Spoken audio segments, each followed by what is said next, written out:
Quand on parle d'environnement, on parle d'avenir, et quand on parle d'avenir, on ne peut pas parler d'avenir sans les jeunes. Donc voilà le moment de dialoguer avec eux. Alors j'accueille pour ce faire Pia, qui dirige le réseau REFED, donc un réseau d'associations étudiantes tournées vers l'écologie, qui regroupe 150 associations étudiantes, et Germain, qui est là pour représenter Pour un réveil écologique. C'est une initiative qui est née du manifeste étudiant pour un réveil écologique et qui avait recueilli à l'époque 30 000 signatures et représentant 400 établissements. Donc là, on a vu une petite étude dans la vidéo, mais Pia, je crois savoir que le REFED a mené sa propre étude en septembre dernier auprès de 50 000 étudiants sur leur perception, justement, de l'entreprise. Donc, je vous laisse nous raconter un peu ça. Oui, c'est ça. On mène tous les 3 ans une grande consultation nationale étudiante. On a sorti la dernière édition en septembre dernier. Et donc, sur les 50 000 étudiants qui ont répondu sur le secteur économique, ce qui ressort en premier lieu, c'est le grand manque de confiance qu'il y a de la part des étudiants dans les entreprises, puisque 94% d'entre eux et elles pensent que les dirigeants d'entreprise prennent insuffisamment en compte, voire pas du tout en compte, les enjeux environnementaux dans leurs décisions. Et de l'autre côté, il y a aussi des fortes attentes des étudiants de ce point de vue-là, puisque l'impact environnemental d'une entreprise est un critère dans la recherche d'emploi pour 70% des étudiants. Et ces problématiques font aussi écho au niveau des formations, puisque les étudiants ne s'estiment largement pas assez formés aux enjeux environnementaux. Plus de 2 tiers d'entre eux souhaitent être davantage formés. Et pareil, 2 tiers d'entre eux... Désolée, je perds mon chiffre, mais pardon, 2 tiers d'entre eux pensent que tous les cursus doivent intégrer les enjeux environnementaux, et c'est ça qu'on porte aussi côté du REFED. On a un gros axe de plaidoyer au niveau des formations. On pense que 100% des étudiants doivent être formés aux enjeux environnementaux, à la fois en formation initiale, c'est-à-dire que tous et toutes, on puisse avoir un socle de connaissances, de compétences sur qu'est-ce que la crise écologique, qu'est-ce que la crise de la biodiversité aujourd'hui, mais aussi au niveau de la formation par filière, pour que tous les cursus et toutes les filières intègrent les enjeux écologiques en leur sein, et que derrière, dans nos futurs métiers, on puisse intégrer ça, et que les entreprises aussi aient en leur sein des personnes qui soient formées là-dessus et qui soient prêtes et prêtes à agir dans un monde qui forcément sera bouleversé. D'accord, et vous pensez que ce n'est pas du tout le cas aujourd'hui? Les formations ne sont pas du tout là? Est-ce qu'on est très loin? Comment on se situe? On est très loin du constat qu'on fait de notre côté, à la fois chez les étudiants qui disent eux-mêmes qu'ils ne sont pas assez formés, et même quand on regarde les plaquettes des établissements, en effet, on en est très loin. C'est parfois étudié, mais c'est la plupart du temps à la marge et pas de manière complète, et c'est pas du tout intégré dans tous les corps de métier, dans tous les corps aussi d'études. C'est ce pourquoi on plaide aujourd'hui.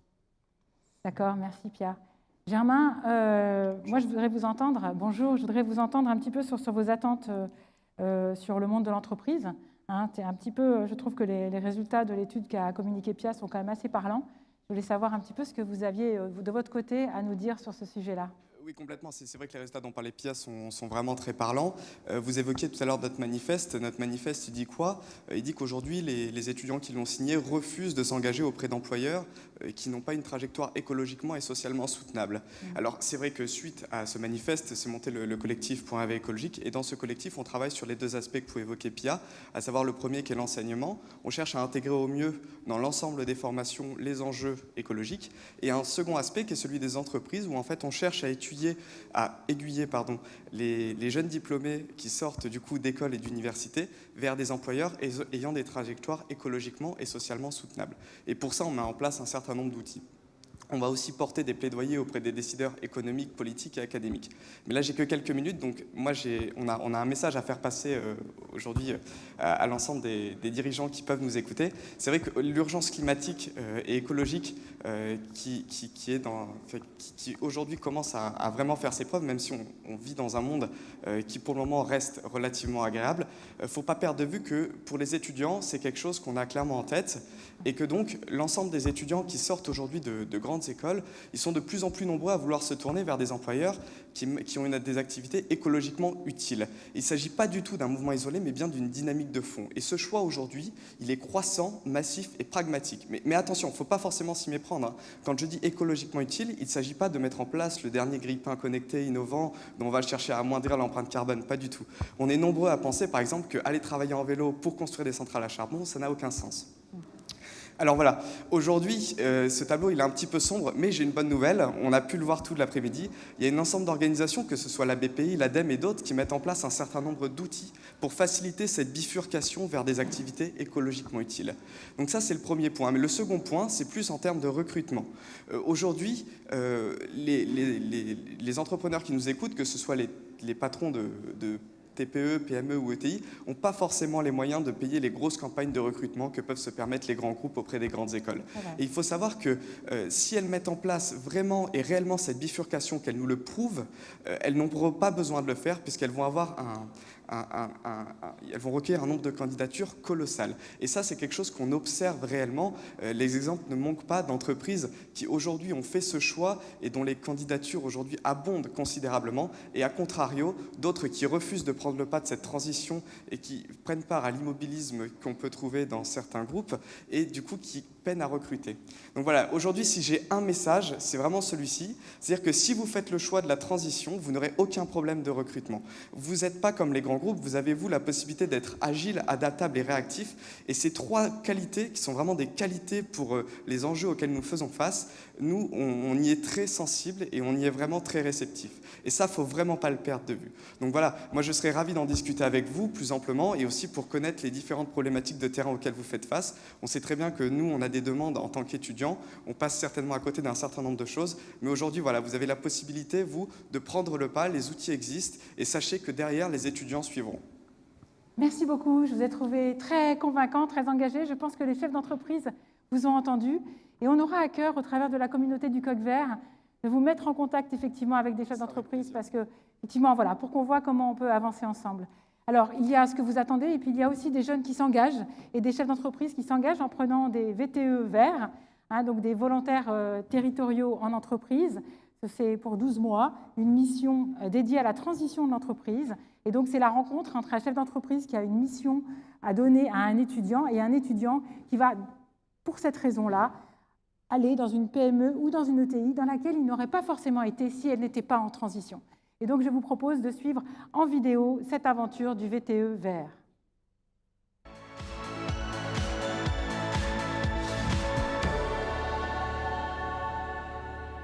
Je m'appelle Thibaut Cartini, je suis directeur général de la start-up Ananké. En tant qu'ingénieur, j'ai toujours été passionné par les nouvelles technologies, l'écologie et l'énergie. C'est donc tout naturellement que j'ai créé la start-up Ananké en 2017 pour vocation d'industrialiser et commercialiser une technologie qui permet de valoriser la chaleur fatale dans l'industrie. Dans le cadre de ce projet, nous recrutons régulièrement des jeunes et nous avons notamment embauché Aleksandar Stozic l'année dernière. Je m'appelle Stozic Aleksandar, je suis ingénieur simulation numérique chez Ananké. J'ai comme mission d'effectuer des simulations numériques d'un moteur à apport de chaleur externe. Ma mission principale est de simuler tout le mécanisme, comment ça fonctionne, toute la physique qui est derrière tout ça. Ce moteur à apport de chaleur externe a pour vocation de récupérer de la chaleur fatale et de la revaloriser pour créer de l'énergie, de l'air comprimé ou de l'électricité. Et qu'est-ce qui t'a donné envie de rentrer chez Ananké ? C'est justement toute cette ambition donc de créer un module permettant donc de réduire l'impact environnemental qu'ont les entreprises et les industries aujourd'hui en revalorisant la chaleur fatale qu'ils produisent afin de produire de l'énergie. Donc c'est toute la polyvalence qu'on retrouve dans une start-up qui m'a séduit et c'est également très enrichissant et valorisant. Valorisant parce qu'on peut mettre à profit nos compétences et connaissances techniques et enrichissant parce que tous les jours on apprend de nouvelles choses grâce à une équipe pluridisciplinaire. Donc c'est exactement ce type de profil qu'on recherche aujourd'hui. Après son stage de fin d'études, nous avons intégré Aleksandar en CDI dans l'entreprise et nous l'avons rapidement labellisé VTE Vert. Alors tout d'abord, ça nous permet de faire de la communication autour de l'entreprise et de l'efficacité énergétique, mais ça permet également d'avoir une aide financière de la part de la BPI. Et cette aide est importante aujourd'hui pour l'embauche de jeunes, surtout dans le contexte que nous connaissons aujourd'hui. Donc, je recommande vivement les jeunes à intégrer VTE Vert. On ne doit plus être spectateur, mais acteur de ces transitions énergétiques et ce mix énergétique. Il ne faut plus laisser passer le temps et regarder ce qui se passe, il faut agir. Et c'est justement dans ce cadre-là, le fait d'être labellisé VTE Vert, on découvre des entreprises comme Ananké, qui permettent justement, qui sont acteurs de ces transitions énergétiques.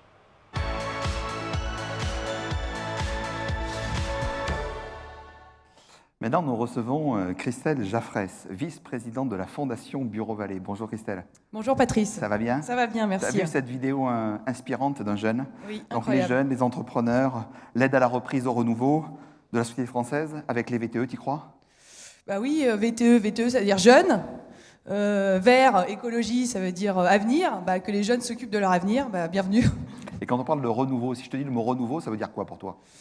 Renouveau, ça veut dire repenser son modèle, ça veut dire recréer, réinventer. Voilà, donc c'est un peu tous les sujets qui ont été évoqués aujourd'hui. Repenser le modèle économique de demain en intégrant l'écologie. Voilà, c'est ce que ça m'inspire. Ouais. Mais pas tout seul, Ouais. tu as la force du collectif. Ah bah bien sûr, quand on prend l'exemple chez Bureau Vallée, on a travaillé beaucoup avec nos fournisseurs en fait, beaucoup avec nos fournisseurs, et surtout, je crois qu'il faut écouter ses clients, parce qu'on parlait tout à l'heure que 70% des entrepreneurs sont éclairés, mais ils le sont parce que leurs clients sont éclairés. Donc on écoute les clients, ils ont envie d'acheter plus responsable, ils ont envie d'acheter au même prix, ça donne le cadre, et après dedans, il faut jouer. On m'a dit, il faut te poser une question, c'est une des premières éclaireuses de la communauté du Coq Vert. Vous pouvez nous en parler? En fait, on m'a demandé de la poser, donc je ne vais pas te la poser. En fait, ce que j'ai envie de te dire, c'est que quand on t'entend, quand on parle avec toi, quand on prépare les choses, il y a un mot qui est très important pour toi, c'est transmettre, et transmettre aux jeunes. Ouais. Ben en fait, pour revenir sur l'expérience de comment j'ai été au Coq Vert, c'est que je suis tombée sur un article de presse un matin au petit-déj, au café, et là, je regarde l'article, j'entends que BPI a décidé de créer une communauté des Coqs Verts. Je me suis dit, banco, il faut que j'écrive une lettre et que Bureau Vallée puisse être présent pour pouvoir effectivement porter parole.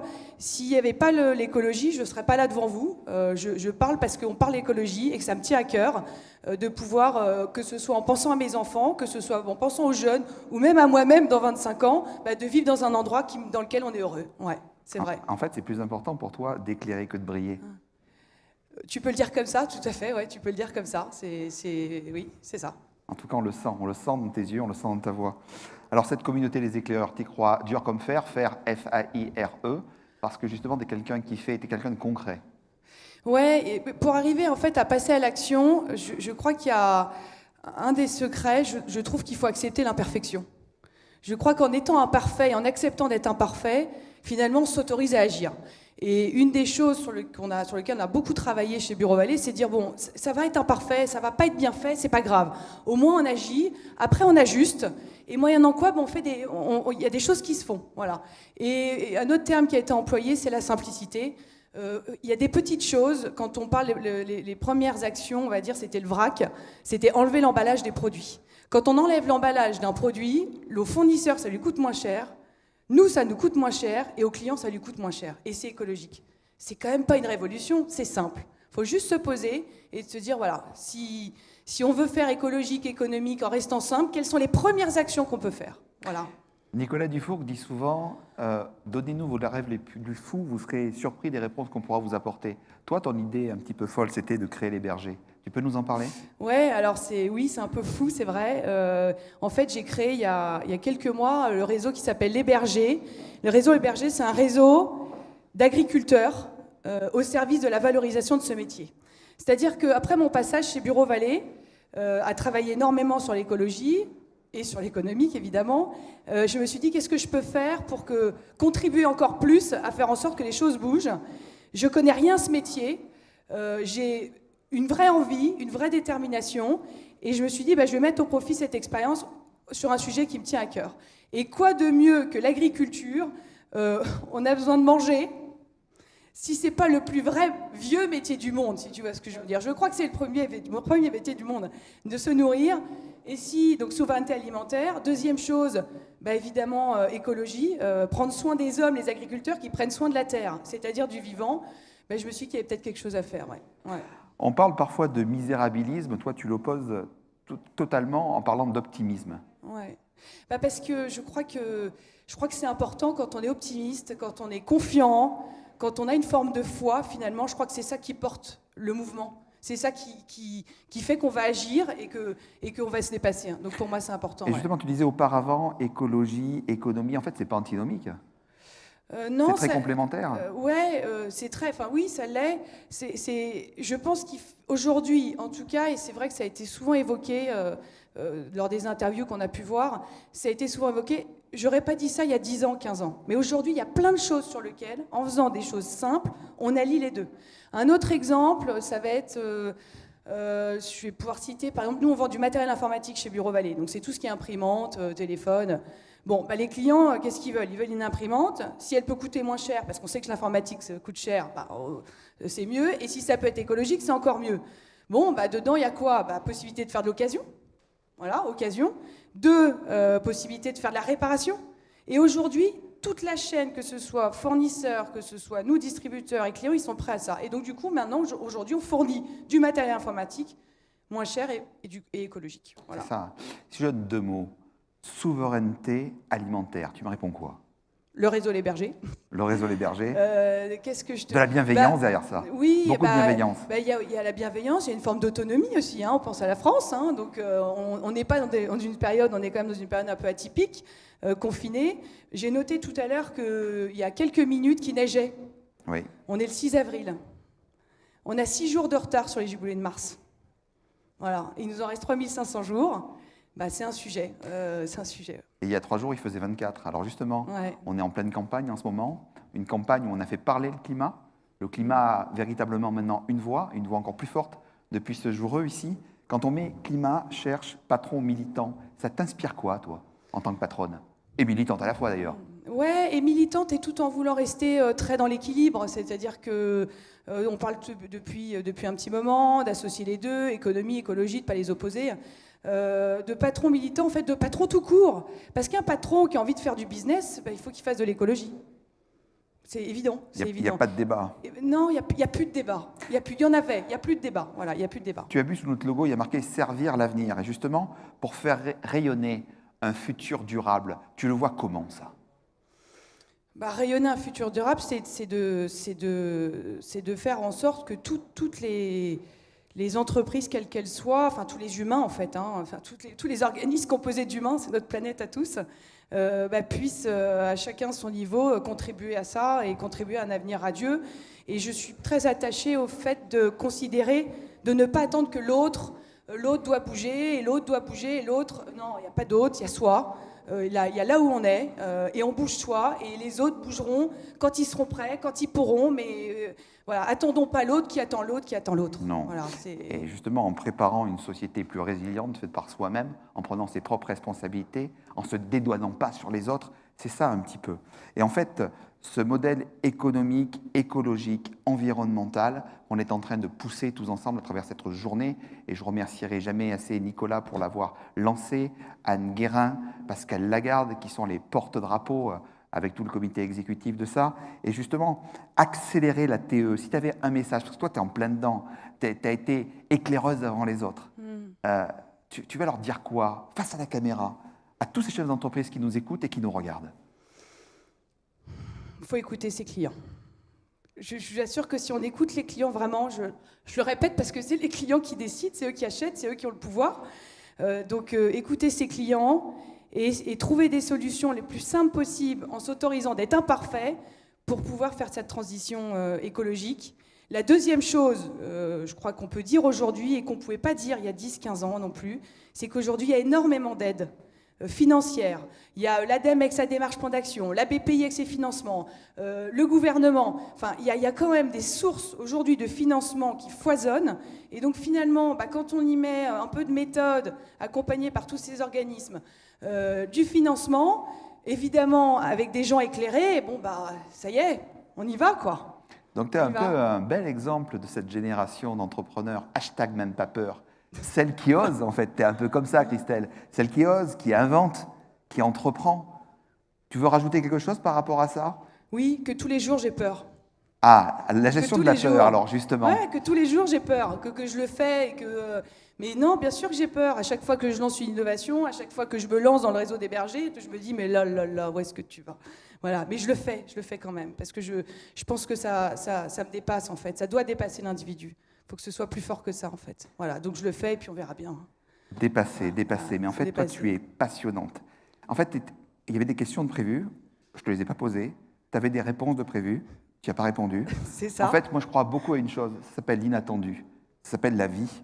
Et tout le bonheur du monde, c'est dans l'inattendu. C'est une citation de Jean d'Ormesson, à qui on rend aussi hommage. Je te remercie beaucoup, Christelle. Merci, Patrice. Merci à toi. Merci.